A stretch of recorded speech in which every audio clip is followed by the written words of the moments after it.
As of 8 a.m. on Tuesday, the 19th of October, there have been 997 PCR tests for SARS-CoV-2 since the last report yesterday. Of these, there are 3 positive tests in travelers exiting quarantine and 14 positive tests in the community. For the 2 people that have been admitted to the Health Services Authority Hospital in Georgetown, they're both stable and not requiring any ventilator assistance. One of them has unfortunately been there since early September and continues to be stable. The other one was recently admitted a couple of days ago, and this person is in middle life and has a number of health issues as well. There have been a total of 110,629 vaccinations for COVID-19 disease given across the islands, of which 55,900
Hello, sir. We are experiencing some technical difficulties, so sorry for the delayed start. Well, you're watching the CMR COVID Spotlight series, and we are going to be talking tonight about the heart and COVID-19.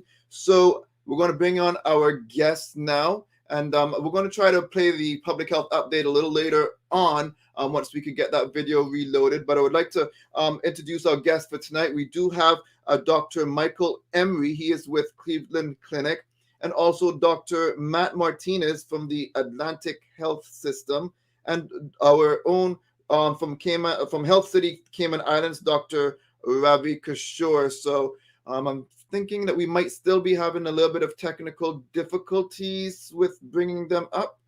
Sandra is working hard in the background. Here we go. Perfect. We've got 2 of them on, and then we're waiting for Dr. Kishore. But before we start off, let's go ahead and try to learn about who we have on. Dr. Emery, would you kind of just tell us a little bit about who you are, what you do? Sure. Thanks for having me on.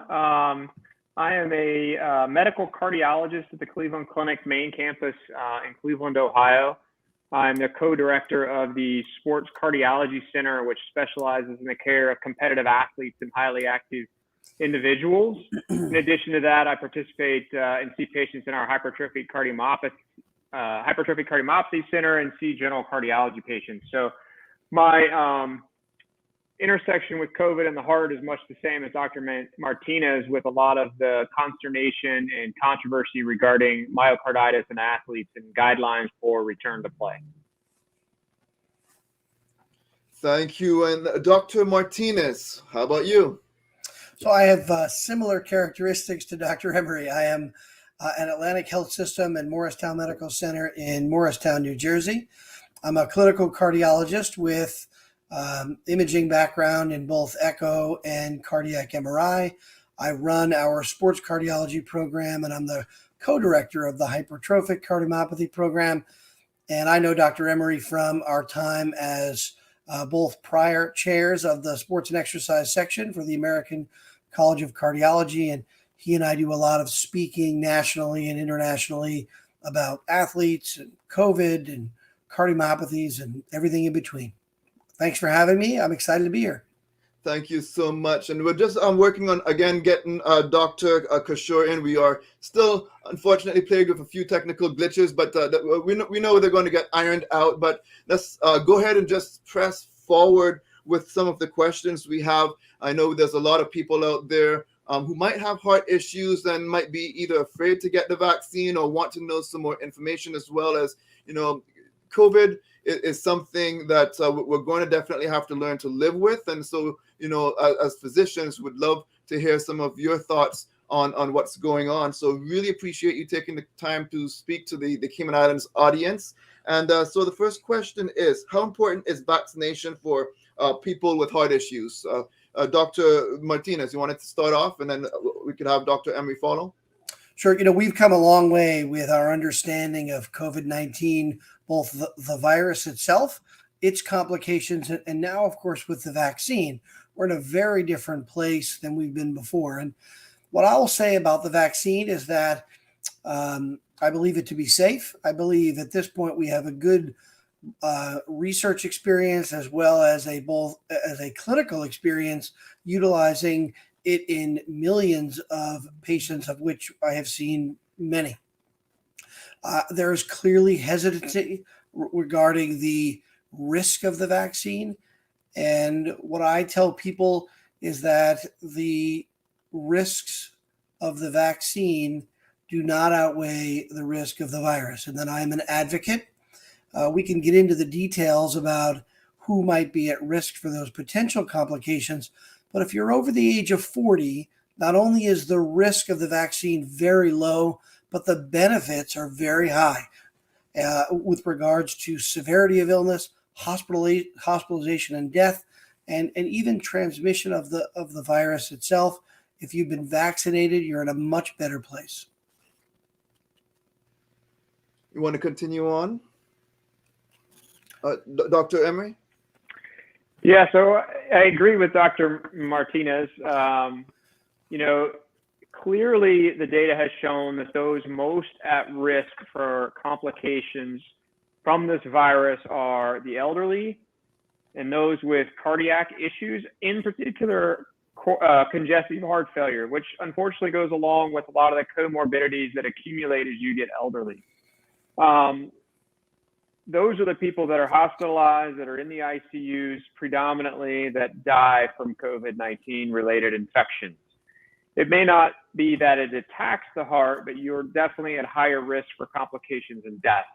And that vaccine can certainly help lower your risk of contracting the virus, or at least not being put in an intensive care unit from complications from the virus itself. So the benefits in that population far, far, far outweigh any risks, because, death is a big concern, and you're more likely to die from the coronavirus in that age population than you are to have a complication. Notice I said death versus complication from the virus, or from the vaccine. Gotcha. And I believe Dr. Kishore is in the backstage. So Sandra, are you able to pop him up? There he is. Sorry about those technical glitches. Thank you for joining us. No problem. No problem. Perfect. So just share about your role at Cayman Health City. We got to know some of the other cardiologists that we have on, and just for our audience benefit, would you be able to share a little bit of what you do at Health City? Well, I'm basically what's called as an electrophysiologist and a general cardiologist at Health City Cayman Islands. I lead the department of cardiology there. Thank you. And then the question that we were asking the other cardiologists we have on is, how important is the vaccine for people with heart issues, in your opinion? Well, I don't think cardiac issues will specifically contraindicate a COVID vaccine. I don't think having a cardiac disease predisposes them to cardiac side effects. So I don't think there's any such data, and it's a non-issue. Maybe the rare case report of somebody who's had a previous myocarditis, bad myocarditis. I'm not sure if there's any data on that. There's some kind of fluctuant stuff in the literature. But otherwise, in my opinion, I don't think it's an issue. And whatever experience we had in the well-documented, well-chronicled experience in the Cayman Islands, we had a lot of cardiac patients who have had both the doses of Pfizer vaccine, and we never have seen any problems in them. Thank you. And I do have a question, because this is actually from a viewer who messaged me right before the show, and he has a very specific question about his heart issue. He said, should a stroke victim who also has atrial fibrillation get the COVID-19 vaccine? Why or why not? And if the answer is yes, does it matter if what type of vaccine they got, whether it's the Pfizer vaccine or one of the other available vaccines out there? We could start with Dr. Emery if you want to take that one. So the short answer is yes, you should get the vaccine regardless of any underlying health condition that you have had. There would be no contraindication from a cardiac standpoint to getting the COVID vaccine unless you had a reaction to the COVID vaccine already after the first dose, which is rare but can happen. So there is really no underlying cardiovascular condition that would say don't get the vaccine. Period. Would you agree, Dr. Martinez? Yeah, if you think about the risk factors related to stroke, those are the similar risk factors that portend a worse outcome with COVID-19, the virus. So the vaccine is going to be important in that individual. So if we think about high blood pressure, hyperlipidemia, diabetes, poorly controlled risk factors, including obesity, those are all going to be things that increase the likelihood that you're going to have a bad outcome if you get the virus. So I underscore what Dr. Emery said. That individual, I would suggest, would really benefit from it if they had underlying lung disease. That would be another added benefit. Again, over the age of 40, unless you've had a really big complication with with this vaccine or another vaccine in the past, I would encourage you, all folks, that this is going to be an important thing to participate in. And Dr. Kishore, I know you kind of touched on it, but I just want to re-emphasize it because we do know locally there are some people spreading what I'm saying is disinformation, but I want you to confirm it, stating that they're seeing an increase of hospitalizations, especially at Health City, they said, from people getting blood clots and other things because they got vaccinated. Is there any truth at all to that rumor? Absolutely none, because if there's any cardiac issues, I would know about it. So absolutely no. I can dispel their fears on that issue. We have not seen any significant increase in hospitalization due to vaccine-related issues. Absolutely none. We had, of course, very, very minor cases of myocarditis in patients with after Pfizer vaccine, but it was very transient, and they had their successful second doses too, without any problem.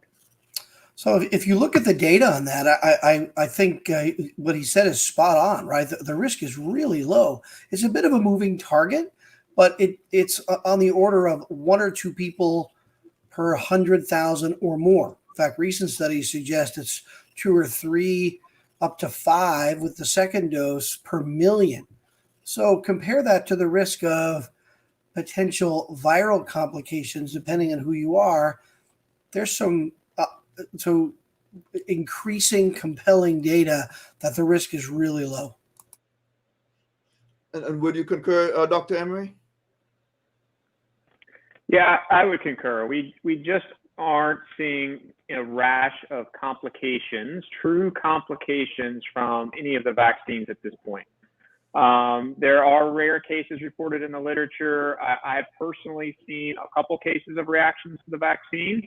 But again, I'm a little biased at the Cleveland Clinic because we're a quaternary referral center. So people that have concerns end up coming here just because that's the Cleveland Clinic name. But in the community, we're just not seeing that. Statistically, if you look at just the risk of developing myocarditis from the vaccine that has been reported in the literature, you're still 200 to 400 times more likely to get myocarditis from the virus infection than you are from the vaccine. Got it. And tell me something, what are the types of heart conditions that could put someone at a greater risk of serious COVID illness? Dr. Martinez, do you want that one? Yeah, so I think I would include all of the cardiovascular risk factors: high blood pressure, high cholesterol, diabetes. But in particular, I think kidney failure is an increased risk, obesity, and of course lung disease as it sort of interplays with cardiovascular disease. I'd be hard pressed to find a reason not to take the vaccine in those who have any of the risks that I just mentioned. And of course, any heritable conditions, including hypertrophic cardiomyopathy, and any of those that are at increased risk for arrhythmias. So I would say whether you have congenital heart disease or acquired disease, those conditions are enough that put you at greater risk by, as we said, hundreds of times compared to the vaccine.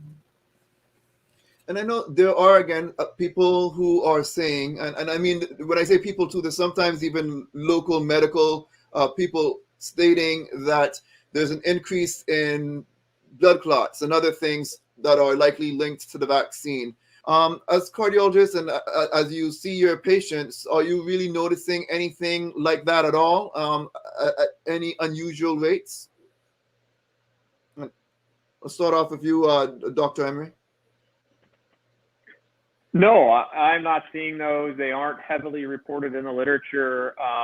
We see those complications from a native viral infection from COVID-19 of blood clots, pulmonary embolisms, DVTs, hypercoagulable states, but it still probably exists with the vaccine, but it's extraordinarily rare. And you would concur, Dr. Martinez? I agree. And some of these are anecdotes that then get really blown up through the media, where if you compare that to other medicines or other conditions that increase risk for clot, birth control pills with smoking, right? We know that that's a much greater risk for clot. So I think much of that is anecdote that gets grabbed onto by the media and can be kind of blown a little bit out of proportion compared to what the data really shows. Dr. Kishore, what about your opinion on that?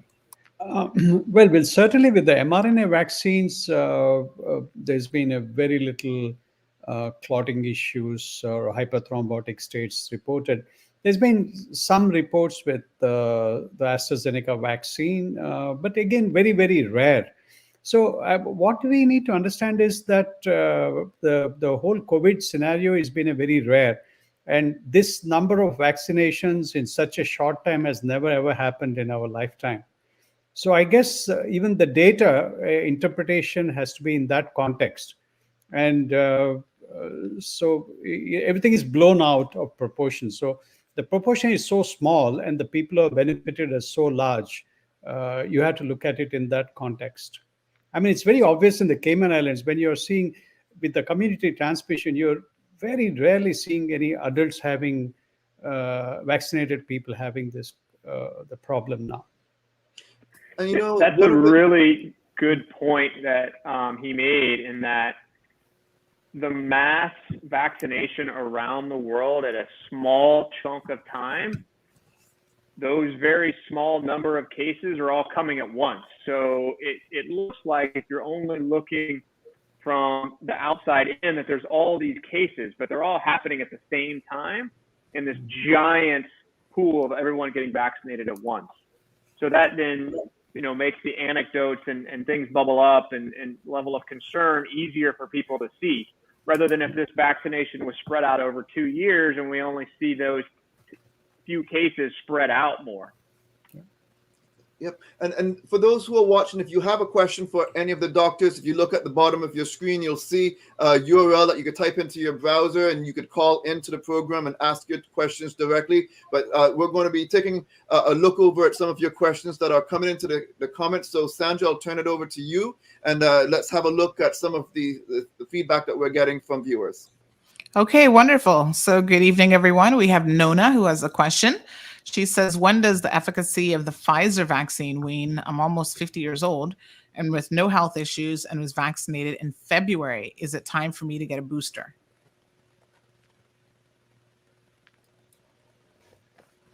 Which one, if you want to take that? We're still learning about when things may start to wane. Some of that may depend upon whether you had infection and then got vaccinated afterwards. We think maybe about 6, 7, 8 months after your initial vaccination or completing your initial vaccination load, if you hadn't been priorly infected, that your immunity starts to wane some. It still doesn't go back to zero like it never had it before, but that's a reasonable time, and the recommendations coming out now to start thinking about getting a booster. Yeah, so that's the time frame that I typically tell folks, is that greater than 6 months is when you should start to consider it based on who you are. At least up in the Northeast where I am, and certainly in the Cleveland area, we're headed into flu season. So this is the time when I'm getting my flu shot as well. I've actually gotten both my booster and the flu shot in preparation for what's to come. So I think greater than 6 months, that's when you should start to think about it. Okay, we've got a couple other questions. So Gloria has pulled some information from the VAERS reports. And I think before we read what Gloria says here, can you tell us, I don't know who wants to answer this, but what is VAERS and how is the information reported?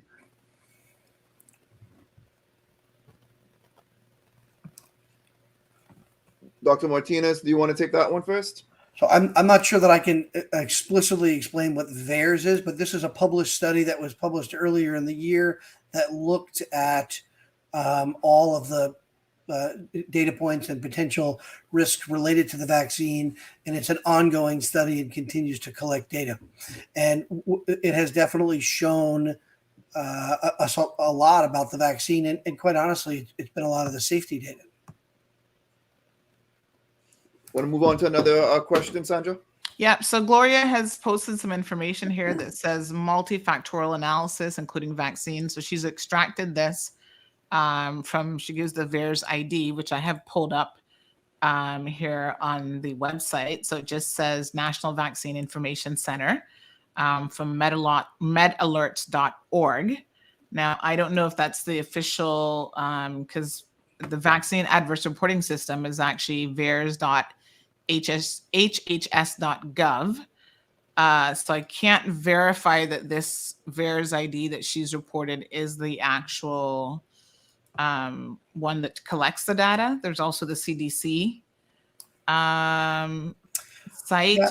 So yes, I'm sure that's a government site. VAERS is the site we just talked about. It's the Vaccine Adverse Event Reporting System. That's what VAERS is, and it collects ongoing data for large populations like this. And I don't know that specific ID number and the details of that, but you're within data sets like this for reporting, you're going to find things like she's describing. And I'll go back to what we talked about earlier, which is in a large group of folks who are vaccinated in a short period of time, you're going to see findings. And the question that we all have to ask ourselves, and I'll let the other doctors weigh in on this, is that a finding isn't necessarily a single finding is not enough to outweigh the benefits, and that you're going to have anecdotes, and there's a difference between associations and causations. And we've gone through this with vaccines for 30 or 40 years.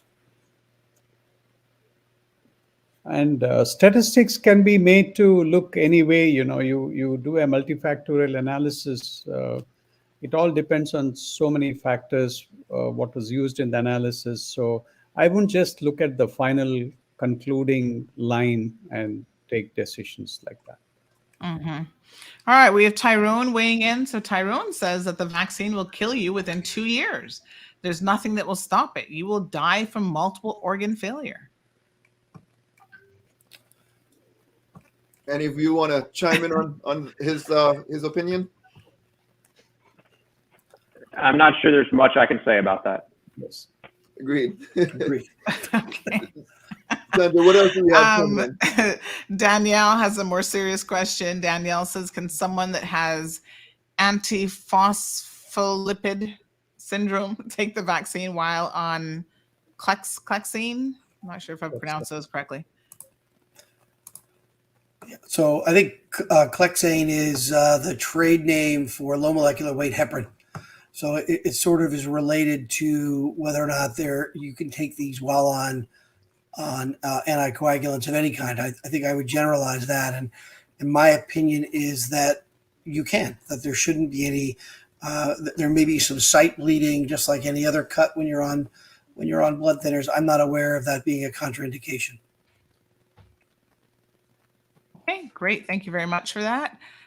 Josh says the states issued a policy to compensate government workers who get sick or injured as a result of the vaccine mandate. Coverage for injuries resulting from COVID vaccine. What do we think about this new law? Do we know anything? I mean, I personally haven't heard of this, but do we know anything about some policy to compensate workers? Not familiar with that either. I'm not aware of it. Yeah. Okay, I'll do a quick. I've heard of it before. Yeah, I'll do a quick online search to see what that's all about. Looks like we've gotten some interesting characters on the stream tonight. Carol says yes, and non-medical people looking at these sites is dangerous. So I think she's speaking to the VAERS site, saying that when people look at that, perhaps they don't completely understand what that is. Can anyone give us an explanation? I think we've gone over this before, but basically the vaccine adverse event reporting system takes any information after someone has been vaccinated. So even if you get hit by a car, it is my understanding that that would go in to VAERS as a death post vaccination. And it doesn't mean that there's any relationship at all, but it's one way of collecting as much data as possible for agencies such as the CDC to then be able to have a look if there's any sort of numbers popping up as a result of different things. I think you said it well, and it's run by the CDC and the FDA. It is a passive reporting system, so it relies on individuals to send in reports to the CDC or the FDA. It's not designed to determine if the vaccine, is a health problem or not. That's what randomized trials are for, and we've been through those, and now we have real life data that's been reported now with hundreds of thousands of cases. And I do think it's dangerous to put too much weight into individual anecdotal reports in a passive system. And all of us that are on this, I'm certain that the other doctors will agree. If you pull out the package insert for the medicines we give to folks, it's a shock, right? They report everything under the sun that could potentially happen with virtually every drug we utilize. I do have another question. What can COVID do to a healthy heart? So let's talk about some of the effects if someone got it, and what could actually happen. Dr. Emery, you want to kind of take it, and then we'll go through everyone. Yeah, so we have known for decades that a virus can attack the heart in certain susceptible people. We don't quite understand who is that susceptible individual, but we've known for decades that it can cause myocarditis, and which is inflammation of the actual heart muscle, and or pericarditis, which is inflammation of the sac around your heart. We think that it happens in about 1% of all viral infections. So it's not new that viruses can attack the heart. Most of the time they're self-limited and don't cause long-term problems. There's the occasional person where it can cause serious problems, but they tend to be more rare and unusual, but they do happen. For COVID, our initial concern when hospitalized patients, which just, think about it, this is just a year and a half ago, that there was a higher incidence of sort of these cardiac markers that we look at. So that had raised the overall concern that myocarditis and pericarditis may have been more prominent in this virus than other viruses, and that really raised a lot of people's concern.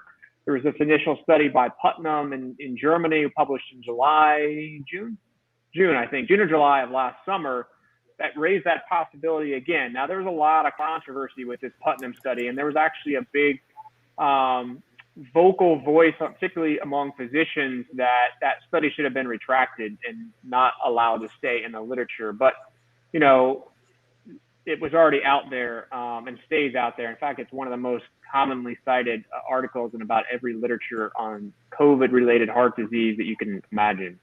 Now that we've gone through this more, particularly with non-hospitalized patients, the incidence of myocardial involvement seems to be about what we expected with other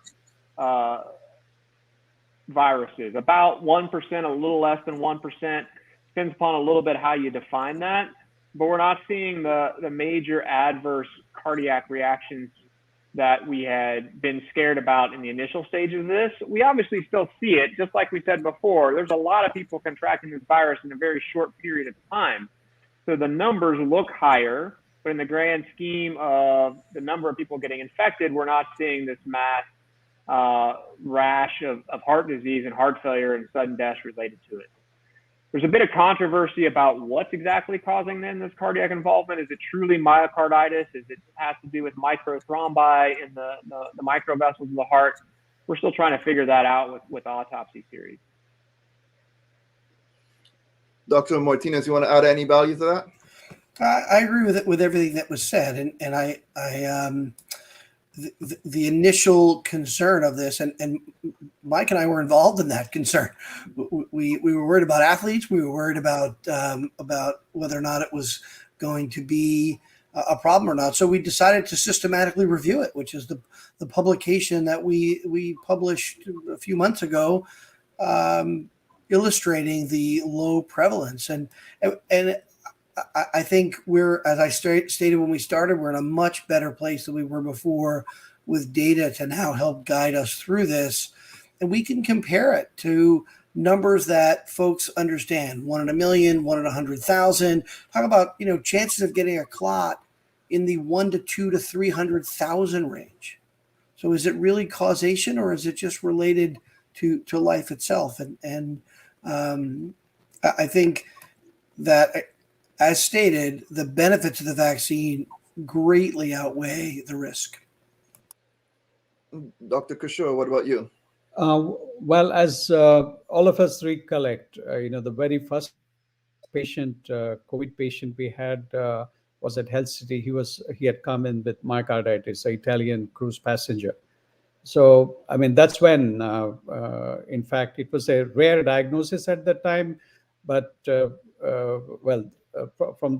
we know from then that it can produce myocarditis, but as it was mentioned, it happens with all viral illnesses, and the clustering of a large number of cases is actually magnifying any small data here. I got a question about what, say someone gets COVID and it does develop some heart issues. Is that some type of a heart issue in most cases that can be repaired somehow, or is it permanent damage? Dr. Emery, you want to start off? Well, at this point, if you get myocarditis from COVID, there's no overt treatment, no medication that we know will reverse it. Oftentimes, these are cases that sort of resolve on their own, the milder cases, meaning that, your body does the job of fighting off the infection, the inflammation that it's caused calms down, and there are no long-term sequelae or side effects from it. There's a rare bird that can have long-term sequelae. Predicting up front who that person is going to be, we can't do. It's only a matter of time, more than anything else, that will tell us. Dr. Martinez, you would agree with all of that? I would. Now, the only caveat would be that we do know that if you have cardiac involvement and you're in the hospital, that your risk is higher. So everything that we said, that by and large the myocarditis goes away, but we know that that phenomenon that I just mentioned, that if you have an elevated troponin or evidence of myocardial injury during your hospital stay, that increases your risk in COVID. It increases your risk in virtually every other condition.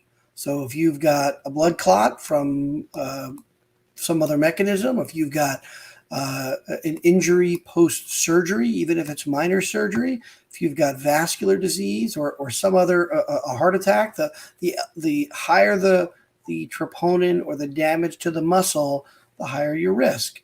But we do think that in general, the vast majority recover and recover well without long-term sequelae. You have to be evaluated. There are specific tests you can use to look to see if you're in the higher risk population and whether or not additional therapy would be needed. But by and large, this is recoverable. So Dr. Martinez and Dr. Emery, both of you have involvement in sports medicine. You guys do a lot of stuff for athletes as well.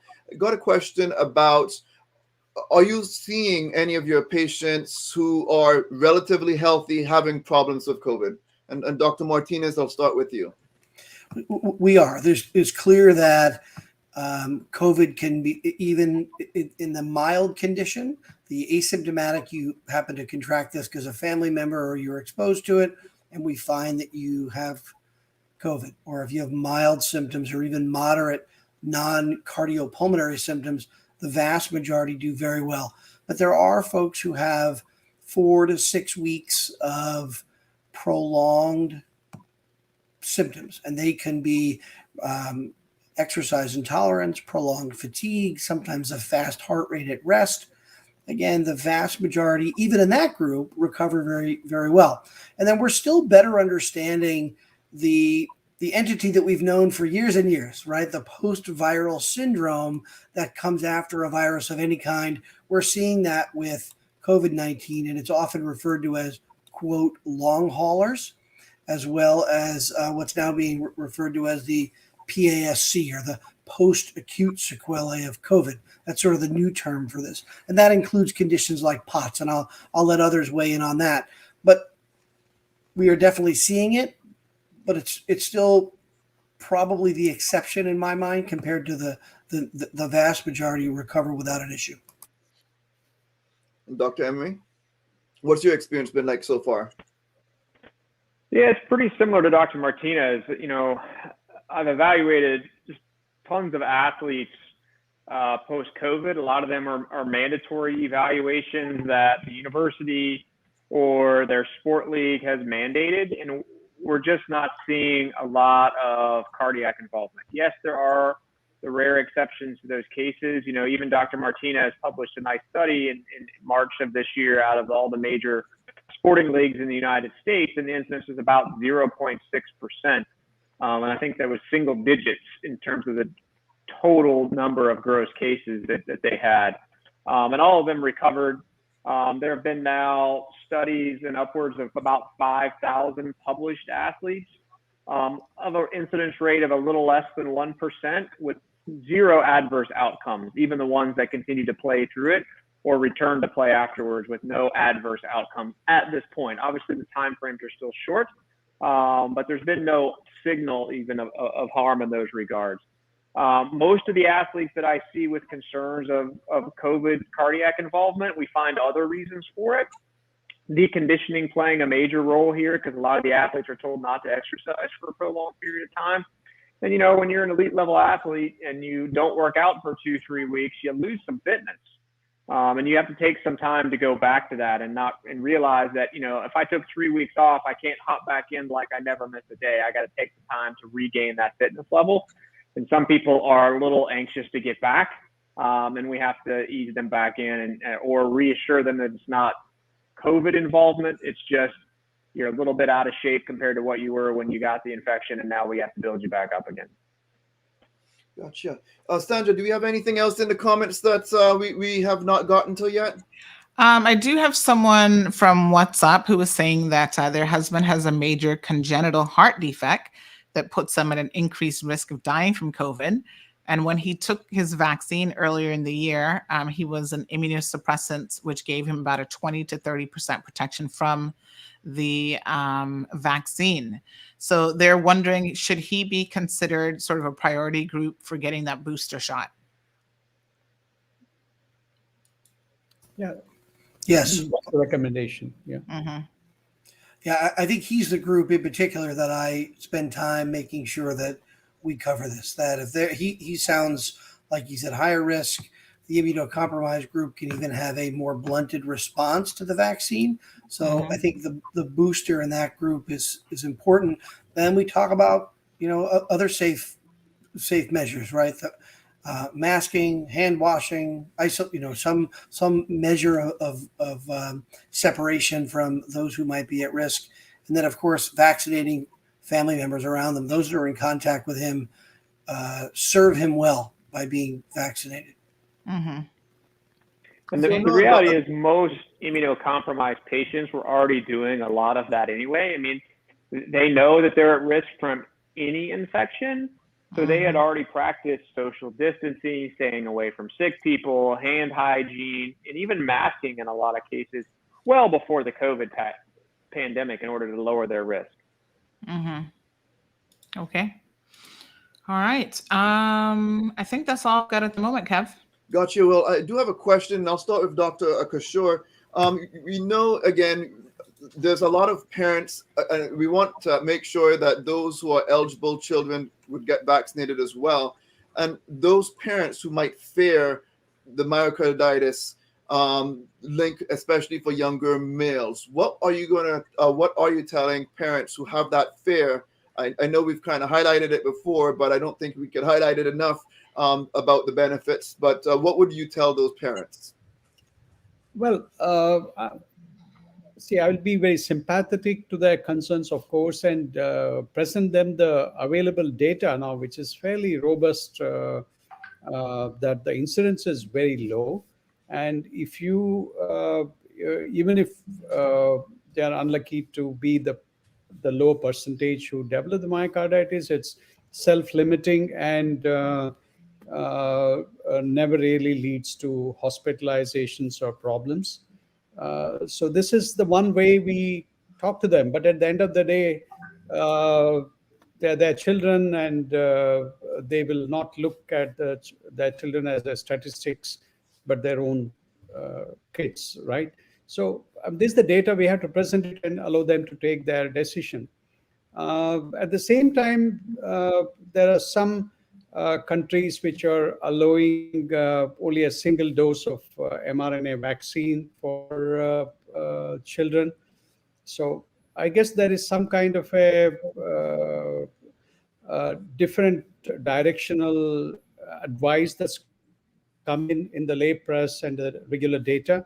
I don't know what my co-panelists opine on that, the single dose mRNA vaccine versus there's just recently the Nordic countries have advised against Moderna vaccine in preference to Pfizer vaccine in people below 30 years. So I guess that the data is also not too clear. But as of now, we can be reassured that the incidence is very low, and if it does happen, it is self-limiting. And with Pfizer vaccine, at least what's available for us in the island, it seems to be preferable to the other mRNA vaccine. But all this is information in progress. And I don't know what my co-panelists would opine on this. We have Sari who has a question. She says, is it safe for persons with aortic stenosis and issues with the mitral valve to take the vaccine? No problem at all. They can. Agreed. Okay. So, And are there any, sorry, Kevin, people who have heart disease, do they present with different symptoms if they are COVID positive? Is there different things that they should be looking out for?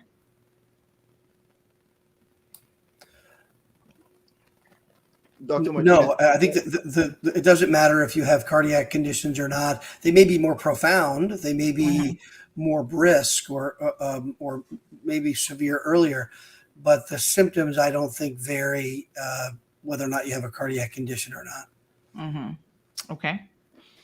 And blood pressure, high blood pressure, which I think a lot of people in the Cayman Islands may suffer from, that as well as diabetes, obviously can have negative impact on the health of the heart as well. Any major concerns there about those being, additional comorbidities? From the perspective of vaccination, obviously, you'd still encourage those persons to get vaccinated. Yeah, I guess what I'll say is on the contrary. I think that's the risk. Those are the groups that I worry about more. That's the group that I think will benefit the most. They have the highest risk with the native virus, so the vaccine will be helpful to that group with cardiovascular risk factors. And I guess what I'll say about to get back to where we were a little while ago with the vaccine is that the myocarditis is a rare complication, but there's clearly a signal in younger men. If you look at the data, men under the age of 30 seem to be a little higher risk. So what I'm telling folks is that they usually present within a week after a vaccination. And if you suspect that, then there's a well-documented algorithm for how to sort that out no matter where you live. And then the vast majority, as stated, will have no long-term sequelae. I've not seen any complications beyond the first week of symptoms with regards to the vaccine.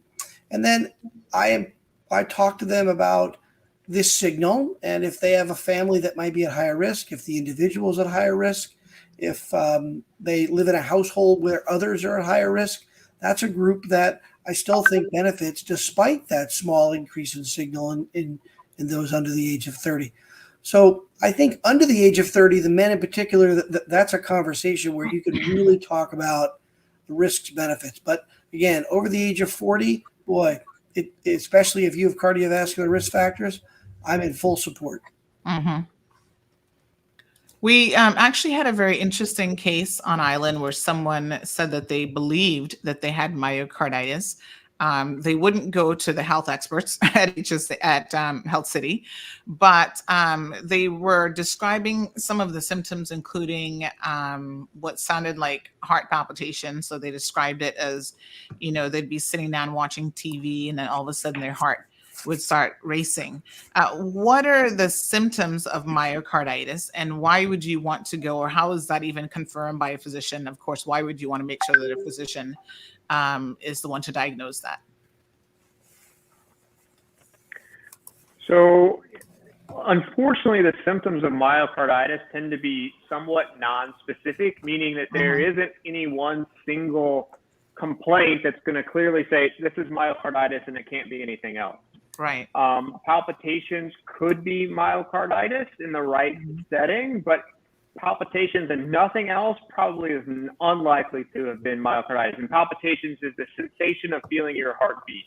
Those are common complaints. I think my co-panelists will concur that that's a very common reason why people will come see a cardiologist for decades, that we've seen and known that.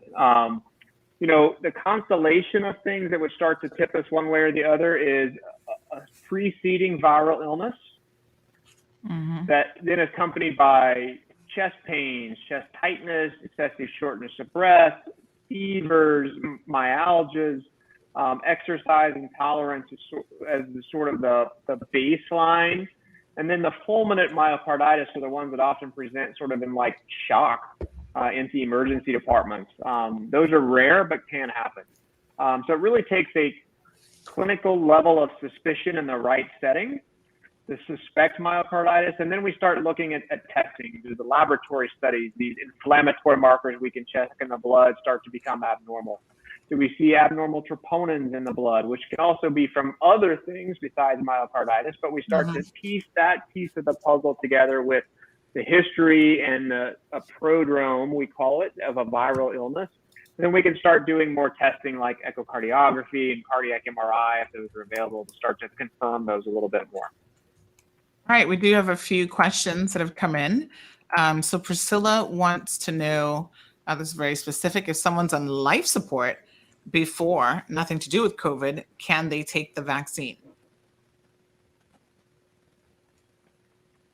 Yes. I don't think that you're going to find a pre-existing condition that anyone can ask us tonight that's going to be a contraindication taking the virus or taking the vaccine unless you've had a reaction to the vaccine, and that's it. If you've been on life support in the past, you're at higher risk to develop complications if you get the virus. So having the vaccine will help keep you off life support again. 100%. Yeah.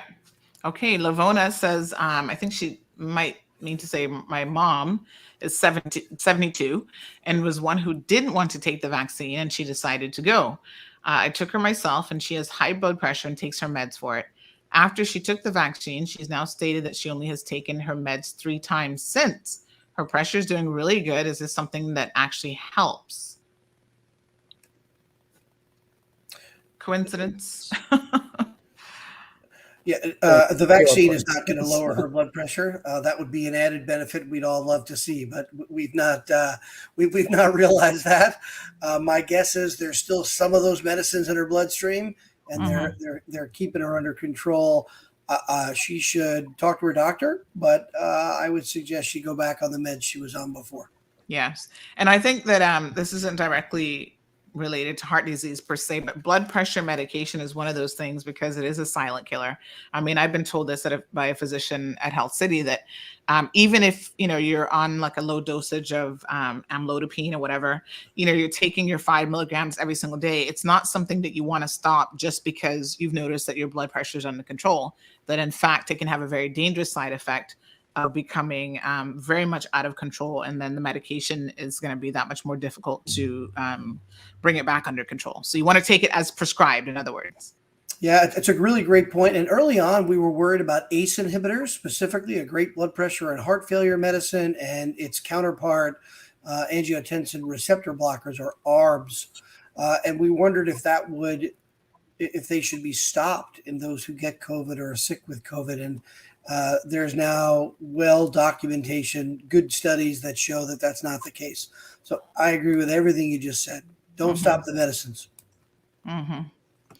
Okay, well, thank you very much for those questions and answers, of course, Kevin. Yeah, now so let's move into closing comments. We're almost at the 1 hour mark, and I want to have a little quick chat with you after our doctors leave us. But let's start off with Dr. Kishore. What closing comments do you have for the people of the Cayman Islands? I would encourage the rest of the people who are not vaccinated to just go and get the jabs. The incidence of complications is extremely low, and whatever misinformation you are hearing are unfounded, and we have a robust data collected from across the world on the vaccine safety and efficacy now. Thank you. And Dr. Martinez? I agree with that. I think there's because we have access to information so readily now, anyone has the ability to speak and can convey their opinion. But truly, the data is in strong support of vaccination. And what we're seeing now more and more, and this is not published data, we have friends and colleagues around the country who are telling us their ICUs are filling up. And they're not filling up with vaccinated folks. They're filling up with unvaccinated folks. So it is in your best interest to be vaccinated, especially if you're over the age of 40. Talk to your doctor about who you are and who your family might be. If you think you might be at risk for complications from the vaccine. But by and large, you are going to be best served with the vaccine compared to not. Thank you for that. And Dr. Emery? Yeah, I would agree with my co-panelists. COVID is real. We've all seen it swamp our hospitals, and people die from it, including now younger people. It struck home for me even when a friend of mine who was in his mid-30s, died from COVID about a month ago. He didn't have serious comorbidities other than being mildly obese, but he still succumbed to this virus. So it can affect anyone. Be afraid of the virus. Don't be afraid of the vaccine. Well, thank you very much. Sandra, I just believe you said you had one last question. One final question from Sure. Priscilla. She says, if someone's allergic to a lot of medication, is it safe to take the vaccine? So what sort of allergies, if people know they have allergies, what sort of allergies would they have, or should they be concerned about when it comes to the mRNA vaccine in particular? So you have to talk to your doctor about which vaccine, and it's usually not the actual molecule that in the vaccine that creates your immunity. It's the other stuff, the suspension that it's suspended in and dissolved in. So it's the other ingredients that you may have an allergy to. You just have to go through your allergy list with someone that can take the time to then look at what else is in the vaccine. Mm-hmm. Agreed. Okay. Agreed. All right. Well, thank you so much. Wee Wee says, great show tonight. Thank you so much. Appreciate it so much. I think you were just trying to say something, Dr. Martinez. I didn't want you to miss out on saying what you might wanted to add. No, I think you're closing, Kevin. And all I want to say is that I want to volunteer Dr. Emery and I to do a repeat show on site in Cayman Island at your discretion. We will fully participate in any of these activities on site. Yes, yeah, it's absolutely. coming up on winter in the Yes. Northeast and the Midwest. So, hey. Yeah, and we're hoping for some good news soon on the borders reopening. Vaccinated people will definitely be in a priority category. So we will certainly let you all know. Absolutely. We'll definitely stay in touch and really appreciate you all taking the time to come on our show for the little old Cayman Islands. You guys are in some big states and we're down out in the Caribbean Sea. It looks like a little smudge on a map. So really appreciate you really taking that time out and sharing the information. I know I've seen a lot of people who had concerns, who have cardiac issues. And so just wanted to make sure that we're providing the facts to them, because we do know that the disinformation is loud and it's really hampering some of the efforts to really protect lives. Before we close, we'll tell you the Cayman Islands, if you guys didn't know, is doing extremely well with the vaccination rate. We're right around almost 80% fully vaccinated, so one of the best in the world. But that we still got another 10% at least to probably get where we're a bit more comfortable, and 20% to really get that trophy. But we're going to do our best to spread facts, and so people could make their informed decisions. And we're just going to go from there. We're doing the best we can to, again, provide experts like you to share your experiences. Thanks for fighting the good fight, Kevin. We appreciate it. Thank you, doctors. So, Sandra.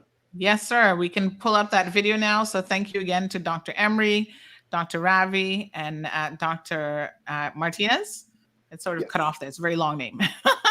But thank you guys so much for joining the program this evening. And Kevin, we're actually at 79% for the first shot. And we've got some new results in today's reporting from Dr. Lee. Here we are. Got it. As of 8 a.m. on Tuesday, the 19th of October, there have been 997 PCR tests for SARS-CoV-2 since the last report yesterday. Of these, there are 3 positive tests in travelers exiting quarantine and 14 positive tests in the community. For the 2 people that have been admitted to the Health Services Authority Hospital in Georgetown, they're both stable and not requiring any ventilator assistance. One of them has unfortunately been there since early September and continues to be stable. The other one was recently admitted a couple of days ago, and this person is in middle life and has a number of health issues as well. There have been a total of 110,629 vaccinations for COVID-19 disease given across the islands, of which 55,905 are first doses and this represents 79% of the 71,106 estimated population. 53,572 people have completed the 2-dose course, and that represents 75% of the population. 1,152 people, representing 6% of those over 50, have had a 3rd or booster dose. Please can I remind everybody to make sure that they use masks when in indoor spaces, attend to hand hygiene, respiratory etiquette, which means sneezing into your sleeve or into a tissue and then disposing of that, and distancing as well. It's really vital that you do these simple things to help reduce the risk of transferring or transmitting this coronavirus.